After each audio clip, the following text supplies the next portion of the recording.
Peter Doocy questions Karine Jean-Pierre regarding their war against the fossil fuel industry.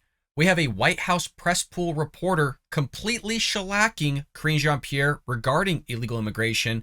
And Jen Psaki is completely blown away by this newly released poll. All of that and more here on The Bald Brad Show.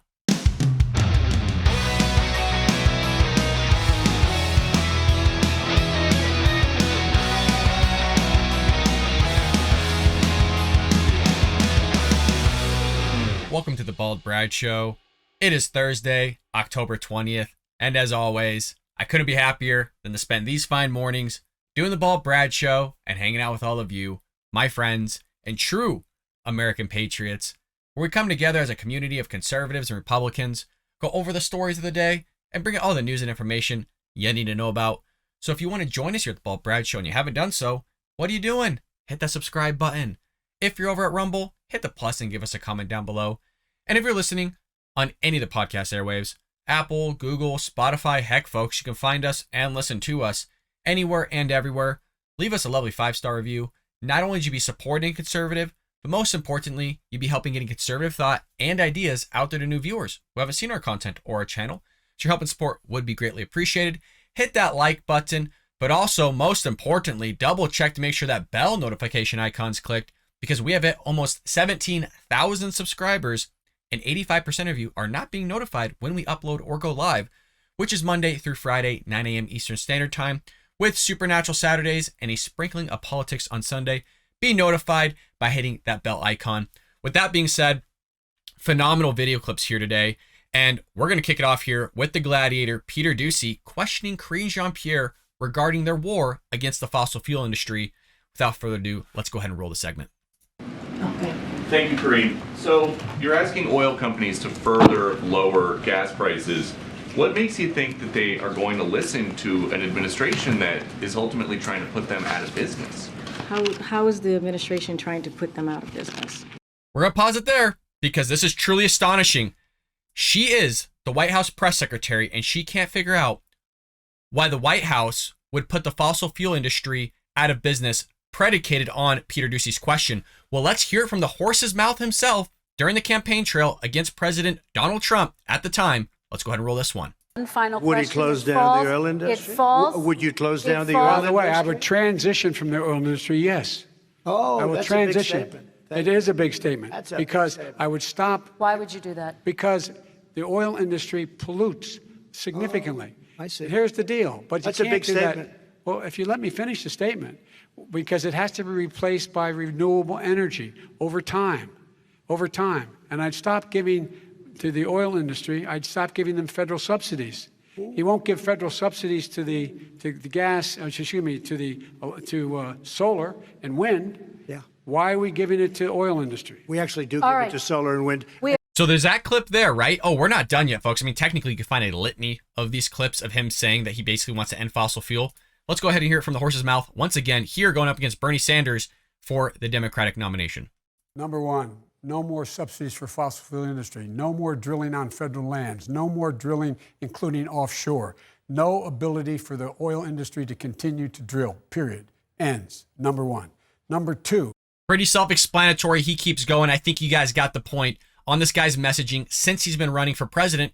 But his own White House press secretary can't figure out the question. She doesn't understand why Peter Doocy would ever say anything like that, you guys. Why would they get rid of fossil fuels? I don't know. Maybe because the guy said it multiple times. It was a campaign promise. Everything he's been doing, even before Putin invaded Ukraine, was going against the fossil fuel, which is why prices increased at the pump 40%. But let's hear what she has to say. Well, they produce fossil fuels, and this president says he wants to end fossil fuel. So look, you kind of asked me this question yesterday, and here's where we would say U.S. oil production is up and on track to reach a record high next year. We've seen that from from when we see their profit margins. It's record high. And so, in fact, the United States has produced more oil in President Biden's first year than under Trump's administration's first year, but at the same time, oil companies are raking in record profits, while more than 9,000 approved drilling permits remain untapped by the oil industry. There is no shortage of opportunity or incentive for oil companies to ramp up production. This is something that they can. Did you just hear what she said? Incentive to ramp up production. Like there's basically no issue with it. We'll just let them go. Totally contradicts what the president was saying during his campaign. He wants to get rid of fossil fuel. He wants to transition away. Even if you had those leases and permits issued, which we all know that some of those, there's no oil there. They do it for competition, which we talked about at length on the Bald Brad Show. So why would you ever go invest that type of money when you know that you have an administration that's going to do everything they can to try and stop you from making that money? They're making you seem like the bad guy because you have these enormous profits of which you just had enormous losses during COVID-19 because you had the government shut you down. So it's just amazing here that you saw it from the horse's mouth himself, and this is the mouthpiece of that horse that's somehow spinning this and just doing it. So I just hope that we do something a little bit different here by contrasting Joe Biden to his White House mouthpiece. Actually do. It is available to them. They can do this. And also, they are getting the profits. And so because they're getting, I just showed 60 cents on the chart, more profit, right, that we're seeing, more higher costs that we're seeing than what retailers are paying at the pump. They can bring that down. They've done it before. You saw that at the chart in the beginning. They were able to bring prices down. And one more that folds in the president's top domestic priorities. In Georgia, the president's endorsed candidate for governor, Stacey Abrams, is suggesting that one way to mitigate the effects of inflation is to get an abortion. Does President Biden agree? I did not see her comments on this, so I don't know the context of this. Again, I want to be careful because this is a political debate, and it's related to a midterm, an election. I'm not going to comment on that. You notice that every time the abortion issue comes up, she's not specific at all. But then when there's other issues that arise, all of a sudden she tries to be as super specific as possible. You just had a bunch of White House press pool reporters asking her about Joe Biden's legislation that he wants to push through about trying to implement and codify Roe v. Wade. We just saw Phil Wegman of Real Clear Politics ask her that question yesterday. If you haven't seen that episode, I strongly recommend you go check it out. So it's amazing to me that whenever an abortion question comes up, all of a sudden she's like, oh, well, just go back and read about Roe v. Wade. Oh, you didn't read the transcript? Maybe you should try reading the transcript then. Rather than just answering their questions, and you don't need context around that. Hell, the simple answer should have been no. No, I don't agree with that. That sounds crazy to go get an abortion to help curb inflation. That's where the Democrat Party's at right now. But it shouldn't come as a surprise. We all know that the left has absorbed the Democrat Party. They're basically in unison with one another. Just, you can look down party lines right down there. They see abortion as an avenue, killing babies as an avenue to help curb inflation. Let that one sink in. It's really unbelievable. That was a layup of a question that he was giving her, and she just completely dodges it. Well, speaking about dodging questions, we have a White House press pool reporter here that I've never seen before, just completely exposing Karine Jean-Pierre and shellacking her here regarding illegal immigration. Let's go ahead and roll it. Thank you, Karine. You've condemned governors sending migrants to various cities across the country, but where should officials that are overwhelmed by the number of migrants coming into their cities and into their shelters, where should they send the migrants? Well, we have said many times before there's a process, a legal process, and that we are willing to work with cities who are dealing with this issue. What we have seen from governors is that they are using migrants as a political tool. That's not the way to do it. And they're sending migrants, as we've seen the last several months, the last several weeks, they're sending migrants without letting city officials know, without letting the federal government know. And what they do is they call TV news stations to be there to capture this moment and use it as a political stunt. And so you notice that she hasn't answered the question here. And I would like to point out this whole political stunt that she's trying to emphasize about sending migrants to other states and other areas, because look, there's not enough room in Arizona and Texas for all these immigrants that have come through. You're looking at almost 5 billion people since Joe Biden's taken office. They don't have the space. They're calling for emergency in terms of, enacting a declaration of state of emergency in these localities because of the massive immigration issue. They were doing the exact same thing. Joe Biden, since he took office, started flying these immigrants under the dark of the night to different areas of the United States because of the CDC guidelines. They weren't allowed to fit everybody in the pod because they can only get up to 50% of the people per CDC. They literally requested the CDC to increase the amount of people they could stuff into those pods because there wasn't enough space. And so they were flying them, they were driving them in undocumented cars to various avenues of the interior of the country. So it wasn't a whole political ploy strategy back then, but now Republicans are doing it and sending them to the Democratic areas, and all of a sudden they're up in arms about it. Now they're just political pods and all these other things. The question, if you remember, was about, look, they're having a massive surge of illegal immigrants. There's not enough space for all of them. They're overrunning their shelters. Where would you like to send them, Karine? And then she's going on about this whole thing, trying to make Republicans look bad. Oh, that we're willing to work with them. We're willing to work with the states. No, you're not. What a bunch of BS. You're not willing to work at all. If Texas wanted the border wall, you wouldn't be willing to work with them. Arizona wants the border wall. You wouldn't be willing to work with them. Texas literally had to take their own citizens' money of the state to try and build a border wall themselves to stop the massive surge of illegal immigration. It's been almost 2 years. You haven't done a single thing. Things have literally gotten worse month after month. And this is a massive issue. It's a crisis. But again, as we've repeated for the last 2 years now, this is just a challenge, not a crisis to the Biden administration. We will continue to call that out, but we are willing and open to work with cities that are dealing with this issue, as we have done with New York City, as we have done with Washington, D.C., and other cities as well. But does President Biden... These are also the same cities that literally have like 11,000 immigrants that were bused to their city. Texas gets that on a daily basis. New York, Mayor Eric Adams literally declared a state of emergency for his locality, for his state, because they couldn't even handle, and at that moment, it was only 6,200 illegal immigrants. They didn't have enough shelter space. You're talking about New York City, one of the most popular areas in the world, couldn't handle an influx of 6,200 illegal immigrants. And they take care of supposedly millions of people. But she's going to just hone in and zoom in on New York and Washington, D.C. That's nowhere near the surge that you're seeing in Arizona, Florida, and Texas. Get out of here with that. What a dodge. Watch this follow up. Want more migrants to come to Delaware? I don't even understand that question, but I'll move on. Go ahead. I don't even understand that question. She basically asked, does Joe Biden want more migrants to come to Delaware? Layup of a question. And all of a sudden she's saying, I don't understand that, which is amazing because this has been brought up, one, to the question before when she just utilized New York and Washington, D.C. as avenues of the government helping them by them declaring a state of emergency to ask for the National Guard for help because of the surge of illegal immigrants into Washington, D.C. and Chicago. But all of a sudden, she doesn't know anything about this. She doesn't understand the question. What an amazing answer. This all comes because Ron DeSantis is going to start sending immigrants to Delaware by busing them on these Greyhound buses. She knows about it. She's already answered questions about this before, so she's lying to you, pretending like she's dumb. I don't even understand the question. How do you not understand that question? Are you that? If you don't understand that question, then you shouldn't be doing that job. Just quite frank, you should not be doing that job. And again, this comes from DeSantis that has been threatening to send even more immigrants to Delaware. And this isn't the only time that she said knucklehead things. If you recall, Peter Doocy on August 29th said, quote, somebody unvaccinated comes over on a plane and you say that's not okay. Somebody walks into Texas or Arizona unvaccinated, they're allowed to stay. And this was Karine Jean-Pierre's response to this, if you all remember. Protocols, I refer you to them. They have their own specific protocols as well. But so they're two different things. They're two different things. But so how is it two different things? Somebody unvaccinated comes over on a plane. You say that's not okay. Somebody walks into Texas or Arizona unvaccinated, they're allowed to stay.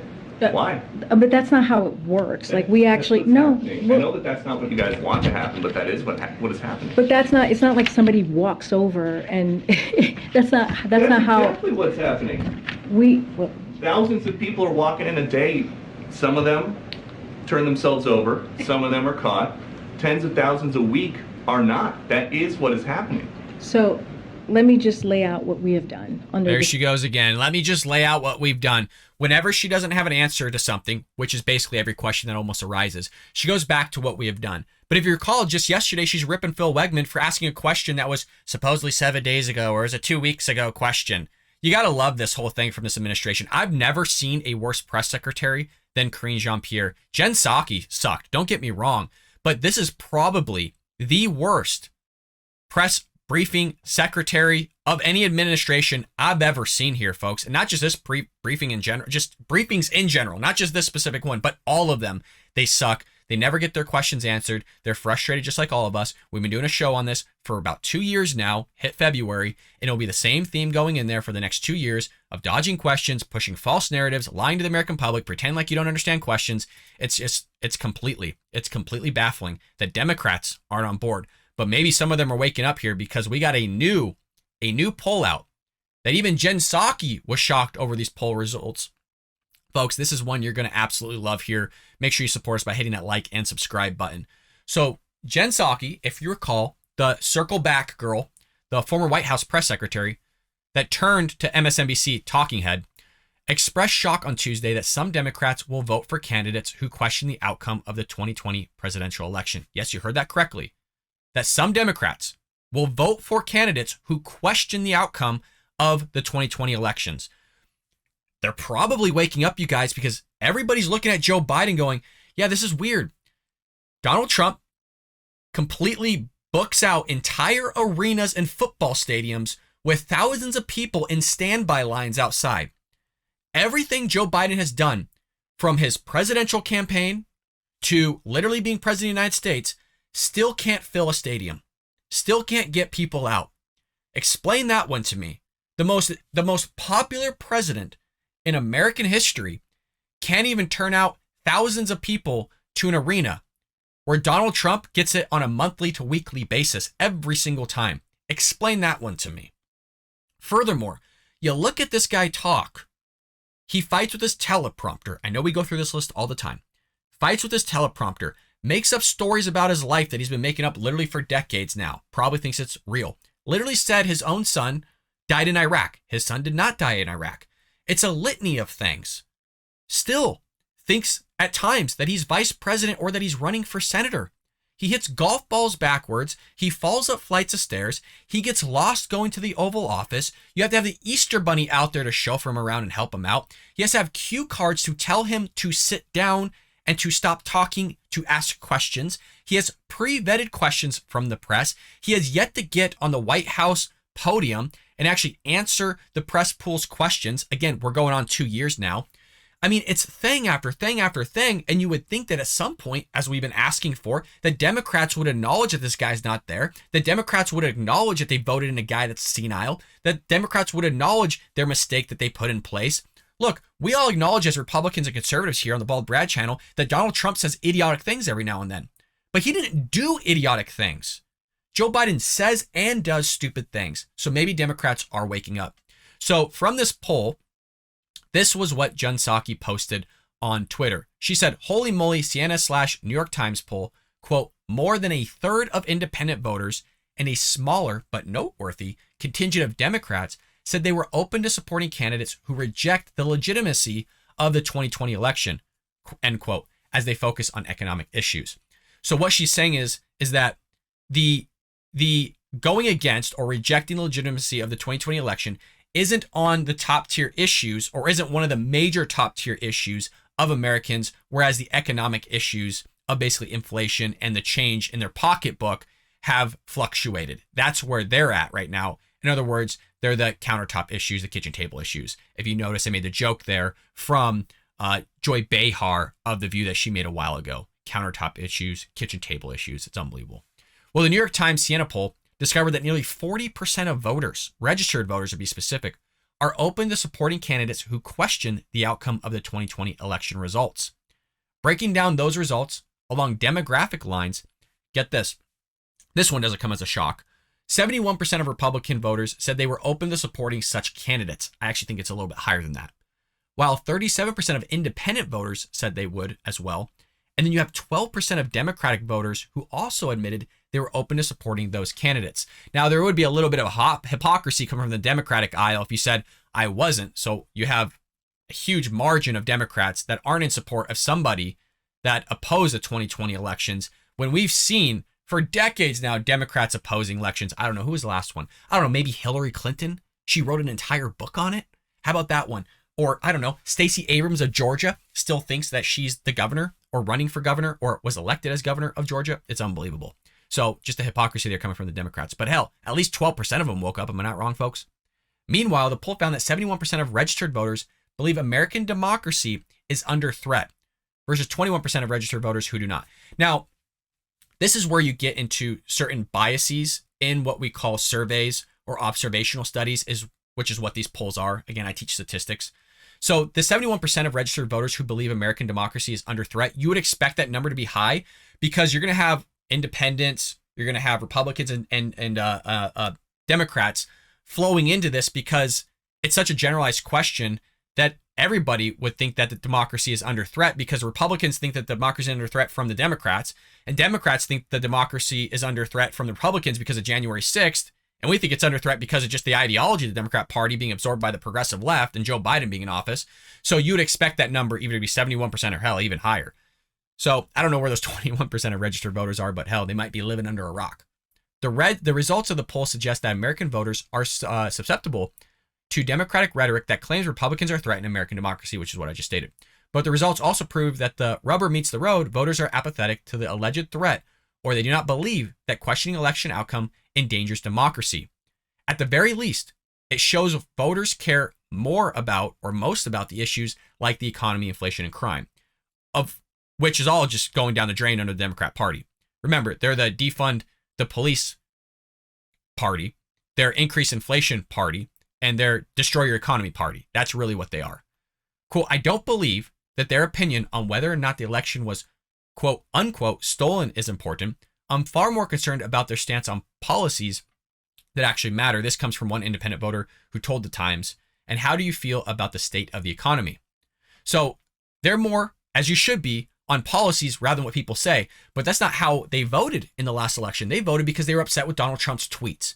They voted because he said mean things. Well, now you got a guy that says idiotic, mean things, dumb things, and the whole litany of things, and is screwing you in your pocketbook. So how do you feel about your vote now? I hope you're happy because a lot of Americans, the vast majority of Americans, lost about $4,300 since Joe Biden's been in office. Go take a peek at your 401k and let me know how that one is, because you're not talking about $4,300. You're talking about you lost way more than that, and you're getting screwed at the pump, and you're being screwed at the border, and children are dying because of fentanyl. I mean, just litany of issues going on here. Perhaps the greatest irony of the New York Times Siena poll is that respondents who said they believe democracy is under threat were more likely to attribute that threat to Democrats than Republicans.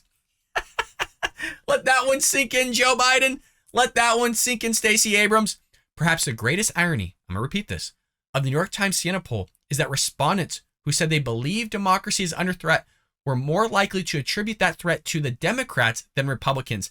It just shows you January 6th is not a major issue. I know the White House wants to push it. Americans don't give a two. And to give you perspective, Americans care more about what Black Lives Matter and Antifa did during those riots under Donald Trump's administration, where they destroyed minimum $2 billion worth of property, whereas the January 6th event was $1.5 million. To put that in perspective, the January 6th events was 0.00075% of the damage caused by BLM and Antifa. The damage done on the Capitol building was nowhere near, not even in the realm, not even 1/100%, not even 1,000th%, or barely. You're looking at the damage that BLM and Antifa did, which is a part of the Democrat Party. The Democrat Party has been absorbed by the progressive left, which is why you see me talk hand in hand now. It's the progressive left that loves abortions. It's the progressive left that want to defund the police. It's the progressive left that want to sit there and hurt your pocketbook. It's the progressive left that wants to get rid of the fossil fuel industry. Who does that sound like? That sounds exactly like what Joe Biden was talking about in that first segment. It sounds a lot like the policies Joe Biden wants to put in place. It talks a lot about the policies that Joe Biden supported, as well as the Democrat Party. So like I said, they're almost in unison here. The main difference, really one of the main difference as of right now, is the Democrat Party still, somewhat, shape, or form, believes in free speech, whereas the progressive left doesn't. But even that's evaporating slowly. And I would imagine at some point the Democrat Party won't even believe in free speech here in the next 10 years. Folks, that is today's episode. I hope you enjoyed this segment, at least the last 3 segments that we've done here. Support us by hitting the like and subscribe button, and I'll see you tomorrow here on The Bald Brad Show.